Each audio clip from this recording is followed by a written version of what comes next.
নমস্কাৰ প্ৰিয় দৰ্শক, প্ৰজ্ঞান ইউনিভাৰ্ছ চেনেলত আপোনালোকক সকলোকে স্বাগতম জনাইছোঁ। আজি আমি লৈ আহিছোঁ আগষ্ট মাহৰ কৰ্কট ৰাশিৰ ফলাফল। প্ৰিয় দৰ্শক, এই ভিডিঅ'টোত আমি জানিব পাম যে ধন, প্ৰেম, কেৰিয়াৰ, স্বাস্থ্যৰ ওপৰত আগষ্ট মাহৰ প্ৰভাৱ, লগতে জ্যোতিষৰ প্ৰতিকাৰ, যিয়ে আপোনাৰ জীৱন সলনি কৰিব পাৰে।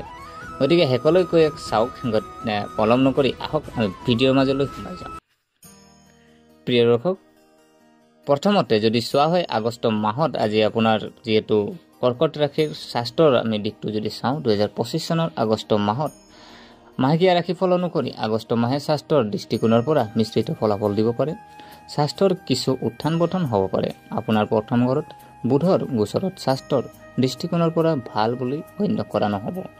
এনে পৰিস্থিতিত শাৰীৰিক স্বাস্থ্যৰ লগতে মানসিক স্বাস্থ্যৰ প্ৰতি গুৰুত্ব দিয়াৰ প্ৰয়োজন হ'ব।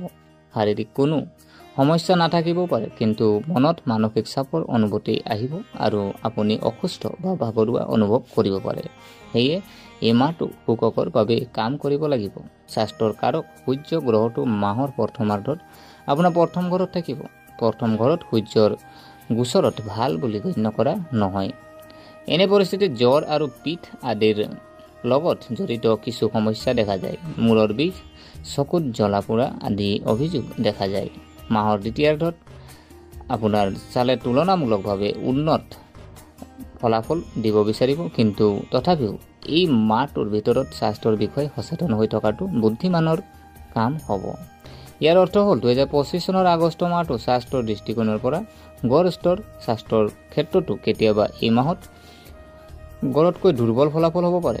এনে পৰিস্থিতিত শৰীৰৰ আৰু মন দুয়োটাৰে যত্ন লোৱাটো গুৰুত্বপূৰ্ণ হ'ব। প্ৰিয় দৰ্শক, যেহেতু আমি স্বাস্থ্যৰ ওপৰত আলোচনা কৰিলোঁ, ইয়াৰ পিছৰ যদি চোৱা হয় কেৰিয়াৰ, আপোনাৰ আগষ্ট মাহটো কেৰিয়াৰনো কেনেকৈ যাব, ব্যৱসায় কেৰিয়াৰ হওক আপোনাৰ কেনেকৈনো যাব জানো আহকচোন। প্ৰিয় দৰ্শক, যদি চোৱা হয় আপোনাৰ কেৰিয়াৰৰ স্থানৰ প্ৰভু এই মাহত আপোনাৰ তৃতীয় ঘৰত থাকিব। তৃতীয় স্থানত মংগল গ্ৰহৰ গোচৰতে ভাল ফলাফল দিয়ে বুলি বিবেচিত হৈছে। এনে পৰিস্থিতিত মংগল গ্ৰহই আপোনাক ভাল আত্মবিশ্বাস আৰু ভাল শক্তি প্ৰদান কৰি কামত সফল কৰি তুলিবলৈ কাম কৰিব। অৱশ্যে মংগল গ্ৰহটো শনি গ্ৰহৰ দৃষ্টি শক্তি থাকিব, যিয়ে কেতিয়াবা অপ্ৰয়োজনীয় শক্তি দিব পাৰে বা আপুনি অতি আত্মবিশ্বাসী হৈ নিজৰ ক্ষতি কৰিব পাৰে। গতিকে এনে পৰিস্থিতিত পৰামৰ্শ হ'ব যে অভিজ্ঞ ব্যক্তিৰ নিৰ্দেশনাত পৰিকল্পিতভাৱে ধৈৰ্যৰে কাম কৰি ভাল ফলাফল পাব পাৰে। যদি আপুনি এজন কৰ্মৰত ব্যক্তি বা চাকৰি সলনি কৰিব বিচাৰিছে, তেন্তে এই মাহে চাকৰি সলনি কৰাৰ বাবেও ভাল সময়, অনুকূল ফলাফল দিব পাৰে। আনহাতে যদি আপুনি ব্যৱসায়ৰ কথা চিন্তা কৰিছে, তেন্তে বুধ গ্ৰহৰ গোচৰৰ বাবে প্ৰথম ঘৰত থকাৰ বাবে ই ভাল ফলাফল দিয়াত পিছ পৰি থাকিব পাৰে। এনে পৰিস্থিতিত যিকোনো নতুন ব্যৱসায়ৰ সন্দৰ্ভত লোৱা সিদ্ধান্ত ভুল হ'ব পাৰে। ইতিমধ্যে চলি থকা ব্যৱসায়ত কোনো বিশেষ পাৰ্থক্য নাথাকিব। অৰ্থাৎ যদি আপুনি আপোনাৰ পুৰণি অভিজ্ঞতাৰ ভিত্তিত চলি থকা কথাবোৰ বজাই ৰাখিছে, তেন্তে ফলাফল ভাল হৈয়ে থাকিব। অৰ্থাৎ 2025 চনৰ আগষ্ট মাহত আপোনাৰ কৰ্মক্ষেত্ৰত সাধাৰণভাৱে অনুকূল ফলাফল পোৱা যেন লাগে। ব্যৱসায় পুৰণি অভিজ্ঞতাৰ সুবিধা ল'ব পাৰিব। চাকৰিৰ ক্ষেত্ৰত নতুন আৰু পুৰণি দুয়োটা সুযোগৰ সুবিধা ল'ব পাৰিব। প্ৰিয় দৰ্শক, ইয়াৰ পিছৰ যদি চোৱা হয় প্ৰেম বা বিবাহ, যদি আমি ব্যক্তিগত সম্পৰ্ক যদি চোৱা হয় আগষ্ট মাহৰ বাবে যদি আপোনাৰ প্ৰেমৰ সম্পৰ্কৰ কথা কওঁ, তেন্তে এই মাহত আপোনাৰ পঞ্চম ঘৰৰ প্ৰভু মংগল গ্ৰহৰ স্থান যথেষ্ট অনুকূল। গতিকে সাধাৰণতে প্ৰেম জীৱনত সামঞ্জস্যতা থাকিব লাগে, কিন্তু মংগল গ্ৰহৰ আপোনাৰ শনিৰ দিশটো বিবেচনা কৰি আমি আপোনালোকক পাৰস্পৰিক তৰ্কৰ পৰা আঁতৰি থাকিবলৈ পৰামৰ্শ দিব বিচাৰিছোঁ। অৰ্থাৎ সাধাৰণতে এই মাহত আপুনি আপোনাৰ প্ৰেম জীৱনক লৈ সম্পূৰ্ণ আত্মবিশ্বাস হ'ব পাৰিব। যদি কাৰোবাক আপোনাৰ হৃদয়ত থকা কথা ক'ব লগা হয়, তেন্তে আপুনি ক'ব পাৰিব, কিন্তু প্ৰেমত হিংস্ৰ হোৱাটো উপযুক্ত নহ'ব। বা যদি আপোনাৰ হৃদয়ৰ কথা কাৰোবাক ক'বলগীয়া হয়, তেন্তে ভদ্ৰভাৱে কোৱাটো উপযুক্ত হ'ব। প্ৰেমৰ প্ৰস্তাৱ দিওঁতে শিশু সুলভ কামৰ পৰা আঁতৰি থকাটো বুদ্ধিমানৰ কাম হ'ব। যদি আপুনি এনে কৰে, তেন্তে প্ৰেমৰ গ্ৰহই শুক্ৰৰ আপোনাক অনুকূল ফলাফল দিব বিচাৰিব আৰু পঞ্চম স্থানৰ প্ৰভু আৰু শুক্ৰৰ সামঞ্জস্যৰ বাবে সামঞ্জস্যৰ গ্ৰাফ বহু পৰিমাণে অনুকূল হ'ব। এনে পৰিস্থিতিত শনিৰ প্ৰতিকূলতাই আপোনাক বিশেষ প্ৰভাৱ পেলাব নোৱাৰিব। সাধাৰণতে বিবাহ আদিৰ কথাবোৰ আগুৱাই নিয়াৰ বাবে মাহটোৱে ঘৰ ফলাফল দিব পাৰে। যদি আপুনি বিবাহিত জীৱন বা বৈবাহিক সুখৰ কথা কওঁ তেন্তে এই মাহত আপুনি এই বিষয়ত মিশ্ৰিত ফলাফল পাব পাৰে। সপ্তম স্থানৰ অধিপতি শনি গ্ৰহৰ অৱস্থান এই মাহত অনুকূল নহয়, গতিকে সিজনৰ মাজত কিছুমান বিবাদ দেখা যায়। সৰু সৰু কথাত অপ্ৰয়োজনীয়ভাৱে তৰ্ক নকৰাটো ভাল হ'ব। যদিও আপুনি কম কথা কয় কিন্তু অৰ্থপূৰ্ণভাৱে কথা কয় আৰু কামৰ কথা কয় তেতিয়া সামঞ্জস্যৰ গ্ৰাফটো বজাই ৰখা হ'ব। যদি নিজৰ মনৰ কথা কোৱাটো প্ৰয়োজনীয় হয় তেন্তে পৰিৱেশ আৰু সংগীৰ মেজাজ চাই সঠিক সময়ত কথা পতাটো বুদ্ধিমানৰ কাম হ'ব। আপুনি পাৰিলে মাংস, মদ, কণী আৰু অশ্লীলতা আদিৰ পৰা আঁতৰি থাকক। নিয়মিতভাৱে গণেশ চলিচা আবৃত্তি কৰক। এই মাহত গুড় সেৱন নকৰিব। আৰু আপোনাৰ 2025 চনৰ আগষ্ট মাহত সাধাৰণতে যদি আমি দেখা যায় আপোনাৰ মাহেকীয়া ৰাশিফল অনুসৰি 2025 চনৰ আগষ্ট মাহে সাধাৰণতে মিশ্ৰিত ফলাফল দিব পাৰে। কেতিয়াবা ফলাফলৰ স্তৰো ঘৰতকৈ কিছু দুৰ্বল হ'ব পাৰে। আপোনাৰ ৰাশিফলৰ বাবে এই মাহত সূৰ্যৰ গোচৰত ক্ৰমে প্ৰথম আৰু দ্বিতীয় স্থানত হ'ব। এই দুয়োটা ঘৰতে সূৰ্যৰ গোচৰত ভাল বুলি গণ্য কৰা নহয়।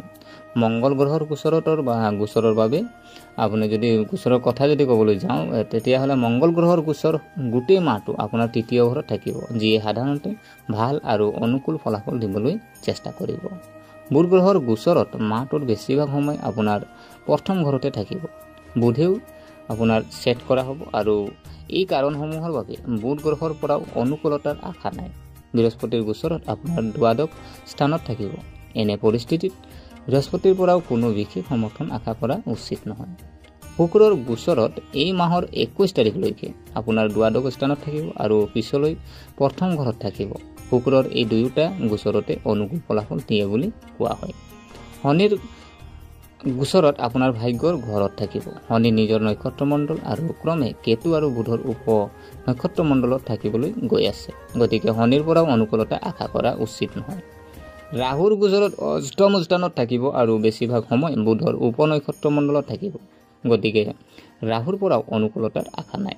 কেতুৱে শুক্ৰ নক্ষত্ৰমণ্ডলত আপোনাৰ দ্বিতীয় স্থানত গোচৰ কৰিব। যদিও দ্বিতীয় স্থানত কেতুৰ গোচৰ ভাল বুলি গণ্য কৰা নহয়, কিন্তু শুক্ৰ নক্ষত্ৰৰ প্ৰভাৱৰ বাবে কেতুৱে কেতিয়াবা কিছুমান ক্ষেত্ৰত ভাল ফলাফল দিব পাৰে। এইদৰে আমি এই গোটেই মাহৰ পৰা মিশ্ৰিত ফলাফল আশা কৰিব পাৰোঁ। অসাৱধানতাৰ ক্ষেত্ৰত ফলাফল ঘৰতকৈ কিছু দুৰ্বল হ'ব পাৰে, কিন্তু কামটো সাৱধানে কৰিলে ফলাফল গড় স্তৰৰ হ'ব পাৰে।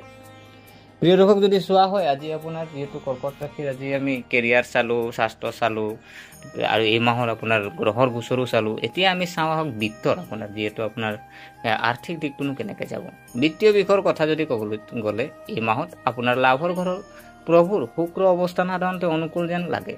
যদিও দ্বাদশ স্থানত শুক্ৰৰ গোচৰত ভাল বুলি গণ্য কৰা হয়, কিন্তু দ্বাদশ স্থানত ব্যয়ৰ ঘৰ আৰু গতিকে আৰ্থিক বিষয়ত লাভৰ প্ৰভু দ্বাদশ স্থানলৈ যোৱাটো খৰচসূচক, অৰ্থাৎ খৰচৰ পৰিকল্পনা এই মাহত টকা অহাৰ আগতেই কৰিব পৰা যাব। অৰ্থাৎ আপুনি ইতিমধ্যে কিছুমান কাম বুজি পাব যাৰ বাবে আপুনি অহা আয় খৰচ কৰাৰ পৰিকল্পনা কৰিব। একে সময়তে ধন ঘৰৰ অধিপতি সূৰ্যৰ স্থিতিও এই মাহত বৰ অনুকূল নহয়। অৱশ্যে মাহৰ দ্বিতীয়াৰ্ধত দ্বিতীয় ঘৰৰ প্ৰভু সূৰ্যই সঞ্চয়ত সহায় কৰিব পাৰে বা ইতিমধ্যে সঞ্চয় কৰা ধন সুৰক্ষিত ৰখাত কিছু পৰিমাণে সহায় কৰিব পাৰে, কিন্তু তথাপিও লাভ আৰু ধন ঘৰ দুয়োটাৰে স্থিতি এই মাহত বৰ শক্তিশালী নহয়, গতিকে আয়ৰ পথত কিছু মন্থৰতা দেখা যায়। একে সময়তে সঞ্চয়ৰ ক্ষেত্ৰতো অলপ দুৰ্বল ফলাফল লাভ কৰিব পাৰিব আৰু ধনৰ কাৰক বৃহস্পতিও এই মাহত বৰ সহায়ক যেন নালাগে। এই সকলোবোৰ চৰ্ত বিবেচনা কৰি আমি আপোনালোকক আৰ্থিক বিষয়ত সাৱধান হ'বলৈ পৰামৰ্শ দিব বিচাৰিছোঁ। প্ৰিয় দৰ্শক, ইয়াত যদি আমি চোৱা হয় বন্ধু বান্ধৱ আৰু পৰিয়াল আজি যদি আপোনাৰ আগষ্ট মাহটোনো আপোনাৰ কেনেকৈ থাকিব তাৰ ওপৰত আমি আলোচনা কৰোঁ। আগষ্ট যদি আমি মাহেকীয়া ৰাশিফল যদি চোৱা হয় 2025 অনুসৰি পাৰিবাৰিক বিষয়ত আগষ্ট মাহত আপুনি দুৰ্বল ফলাফল পোৱা যেন লাগে। মাহৰ প্ৰথমাৰ্ধত আপোনাৰ দ্বিতীয় ঘৰৰ প্ৰভু সূৰ্য প্ৰথম ঘৰত থাকিব। সাধাৰণতে ইয়াক অনুকূল পৰিস্থিতি বুলি গণ্য কৰা নহয়। সেয়ে পৰিয়াল যিসকল জাতক জাতিক আছে তেখেতৰ মাজত কিবা এটা বিষয়ত বিবাদ হ'ব পাৰে। সিজনে সিজনৰ প্ৰতি সিজনৰ ইগুৱে আপোনাৰ নেতিবাচক শক্তি দিবলৈ কাম কৰিব পাৰে। দ্বিতীয় ঘৰত কেতুৰ উপস্থিতিও একেধৰণৰ কিবা এটা ইংগিত দিছে। অৱশ্যে কেতু শুক্ৰ নক্ষত্ৰত থাকিব। গতিকে ইয়াৰ ফলত বিশেষ ক্ষতি নহ'ব যদিও মাহৰ প্ৰথমাৰ্ধত দ্বিতীয় ঘৰৰ প্ৰভু দুৰ্বল অৱস্থানে পাৰস্পৰিক সমন্বয় বিনিষ্ট কৰাৰ কাম কৰিব পাৰে। মাহৰ দ্বিতীয়াৰ্ধত দ্বিতীয় ঘৰৰ অধিপতি নিজৰ ঘৰতে থাকিব, যদিও দ্বিতীয় ঘৰত সূৰ্যৰ গোচৰত ভাল বুলি গণ্য কৰা নহয়। কিন্তু দ্বিতীয় ঘৰৰ প্ৰভুৱে নিজৰ ঘৰত থাকিব আৰু কিছুমান ক্ষেত্ৰত ভাল ফলাফল দিব পাৰে। এনে পৰিস্থিতিত যদি আপুনি নিজৰ ইগ' এৰি নিজৰ বয়োজ্যেষ্ঠসকলক সন্মান কৰিবলৈ আৰম্ভ কৰে, তেন্তে আপোনাৰ পাৰিবাৰিক সমস্যাবোৰ ক্ৰমান্বয়ে আঁতৰি যাবলৈ আৰম্ভ কৰিব। এই মাহত আপোনাৰ ভাই ভনীৰ সৈতে আপোনাৰ সম্পৰ্ক সাধাৰণতে অনুকূল হৈ থাকিব পাৰে, কিন্তু কিছুমান ক্ষেত্ৰত অসাৱধান হ'লে শনিৰ নেতিবাচক শক্তিয়ে বিবাদৰ সৃষ্টি কৰিব পাৰে। যদিও সাধাৰণতে বেছিভাগ মানুহে নিজৰ ভাই ভনীৰ সৈতে ভাল সম্পৰ্ক উপভোগ কৰিবলৈ সক্ষম হ'ব, ঘৰুৱা বিষয়ত আপুনি যেন বহু পৰিমাণে অনুকূল ফলাফল পাইছে। চতুৰ্থ স্থানৰ অধিপতি শুক্ৰ 21 আগষ্টলৈকে দ্বাদশ স্থানত থাকিব আৰু বৃহস্পতিৰ লগত সংগতি ৰাখি বৃহস্পতিও আপোনাৰ চতুৰ্থ স্থানলৈ চাই আছে। গতিকে 21 আগষ্টলৈকে আপোনাৰ পাৰিবাৰিক জীৱন অতি ভাল, অনুকূল আৰু আচৰিত হৈ থাকিব পাৰে। 21 আগষ্টৰ পিছত শুক্ৰৰ অনুকূল অৱস্থানে আপোনাক অনুকূলতা দি থাকিব, কিন্তু তুলনা কৰিলে 21 আগষ্টৰ আগৰ সময়খিনি ভাল বুলি কোৱা হ'ব। অৰ্থাৎ সেই মাহত পাৰিবাৰিক বিষয়ত সাৱধান হোৱা প্ৰয়োজন হ'ব। একে সময়তে এই মাহত ঘৰুৱা বিষয়ত ভাল ফলাফল পোৱা যেন লাগে। প্ৰিয় দৰ্শক, গতিকে এয়া আছিলে আপোনাৰ আগষ্ট মাহৰ কৰ্কট ৰাশিৰ যিহেতু মাহেকীয়া ৰাশিফল। আশা কৰিছোঁ আপোনালোকে ভিডিঅ'টো চাই ভাল পালে। যদি এই ভিডিঅ'ই আপোনাক কিঞ্চিত মানুহ লাভান্বিত কৰিছে, তেনেহ'লে লাইক এটা কৰিব আৰু যিমান পাৰে আপোনালোকে ভিডিঅ'টো শ্বেয়াৰ কৰিব। আৰু আমাৰ চেনেলটো যদিহে ছাবস্ক্ৰাইব কৰা নাই, অনুগ্ৰহ কৰি ছাবস্ক্ৰাইব কৰি আমাক উৎসাহিত কৰিব বুলি আশা থাকিলে পুনৰ লগ পোৱাৰ প্ৰতিশ্ৰুতিৰে আজিলৈ আমি বিদায় মাগিলোঁ। ধন্যবাদ।